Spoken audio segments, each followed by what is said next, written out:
Bismillahirrahmanirrahim. Assalamualaikum warahmatullahi wabarakatuh. Alhamdulillahirabbil alamin wal aqibatu lil muttaqin wala udwana illa 'alal zalimin. Wassalatu wassalamu ala asyrafil anbiya'i wal mursalin nabiyina Muhammadin wa ala alihi wa sahbihi ajmain, amma ba'du. Saudara-saudaraku kaum muslimin yang dimuliakan oleh Allah Subhanahu wa taala, siapakah orang yang dapat dikategorikan sebagai sahabat Nabi dan apa saja syarat-syarat yang harus terpenuhi agar seseorang dapat dikatakan sebagai sahabat Nabi SAW? Dalam hal ini para ulama mengatakan, termasuk disebutkan pula di dalam kitab Nukhbatul Fikar karya Ibnu Hajar Al-Asqalani, sahabat Nabi man laqiyan Nabiyya sallallahu alaihi wasallam musliman wa mata 'alal Islam walau takhallalat dzalika riddatun 'alal ashah. Yang artinya sahabat Nabi adalah orang yang berjumpa dengan Nabi dalam keadaan Islam serta meninggal di atas keislamannya, walaupun keislamannya telah terselingi oleh kemurtadan menurut pendapat yang benar. Jadi sahabat Nabi syaratnya adalah mereka yang bertemu dengan Nabi, beriman dengannya, serta meninggal di atas Islam. Ini syarat-syarat yang harus terpenuhi agar seseorang dapat dikatakan sebagai sahabat Nabi. Contoh orang yang bertemu dengan Nabi, beriman dengannya, serta meninggal di atas keislaman adalah sahabat Abu Bakar misalnya, Umar, Utsman, Ali, dan yang selain mereka radhiyallahu ta'ala anhum ajmain. Mereka bertemu dengan Nabi, beriman, serta meninggal di atas keislamannya. Kalau bertemu dengan Nabi saja, namun tidak beriman kepadanya, terlebih meninggal di atas kekufuran, maka tidak dapat dikatakan sebagai sahabat Nabi SAW. Contohnya Abu Jahal. Abu Jahal bertemu dengan Nabi, namun tidak beriman, bahkan memusuhinya. Maka tidak dapat dikatakan Abu Jahal sebagai sahabat Nabi SAW. Pun demikian, orang yang beriman dengan Nabi, namun tidak bertemu dengan Nabi, maka tidak dapat dikatakan sebagai sahabat Nabi. Contohnya adalah kita dan kaum muslimin atau kaum mukminin yang hidup di zaman ini. Mereka muslim, mereka beriman dengan Nabi, namun tidak bertemu dengan Nabi, maka tidak dapat dikatakan sebagai sahabat Nabi SAW. Jadi sahabat Nabi itu adalah orang yang bertemu dengan Nabi, beriman kepadanya, serta meninggal di atas keislaman atau keimanannya. Di sini ada catatan penting yang ingin kami sampaikan pada kesempatan kali ini.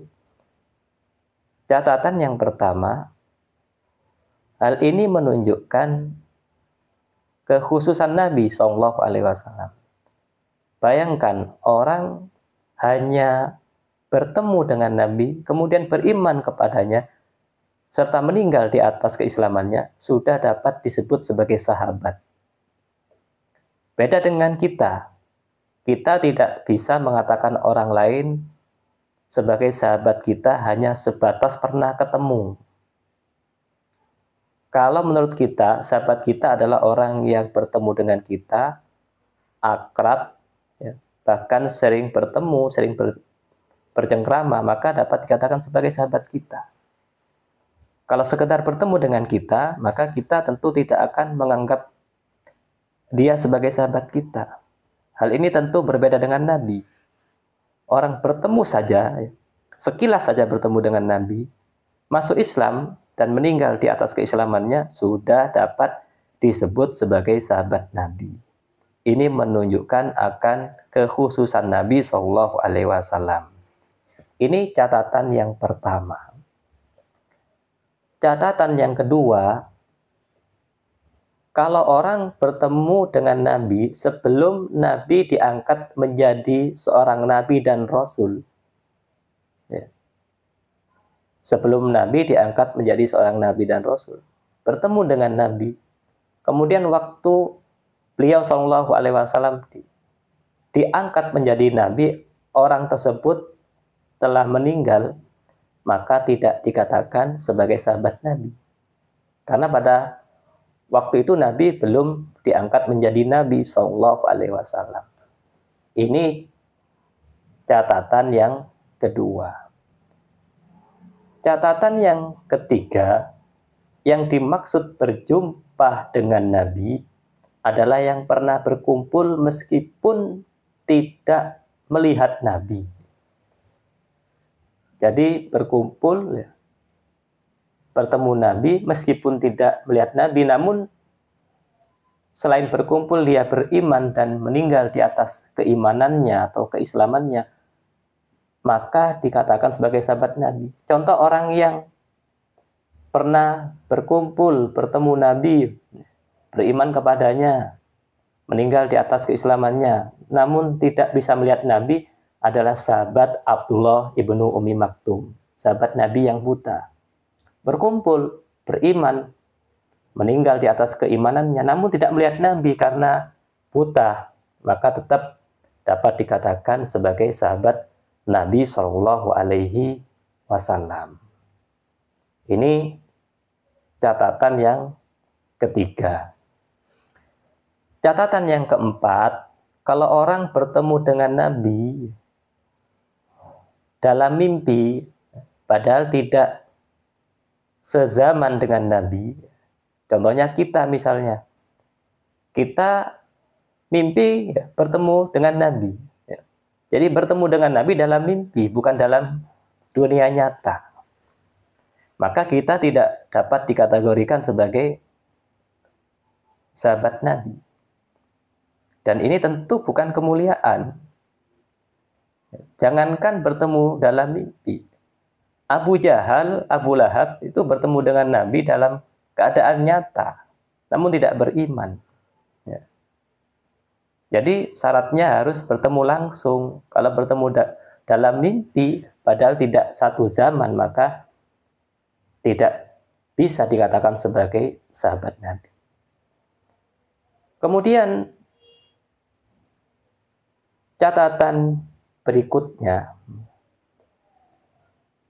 adalah orang agar dikatakan sebagai sahabat Nabi, tadi selain bertemu dan beriman harus meninggal di atas keislamannya. Karena di masa dahulu, di zaman Nabi Shallallahu Alaihi Wasallam, ada orang yang bertemu dengan beliau, beriman dengannya, namun meninggal di atas selain keislaman. Ya, meninggal dalam keadaan murtad, maka gelar sahabat dari orang tersebut telah lepas darinya. Ini ada salah satu contoh ya, orang yang bertemu dengan Nabi, beriman kepadanya, namun setelahnya murtad. Ini ada contoh ya, dan insya Allah akan kami sampaikan pada kesempatan berikutnya. Siapakah orang tersebut? Sebelum kami tutup, kami ingin kembali mengingatkan, jadi sahabat Nabi itu orang yang bertemu dengan Nabi, beriman dengannya, dan meninggal di atas keislamannya. Demikian penjelasan dari kami, mudah-mudahan bermanfaat buat semuanya. Assalamualaikum warahmatullahi wabarakatuh.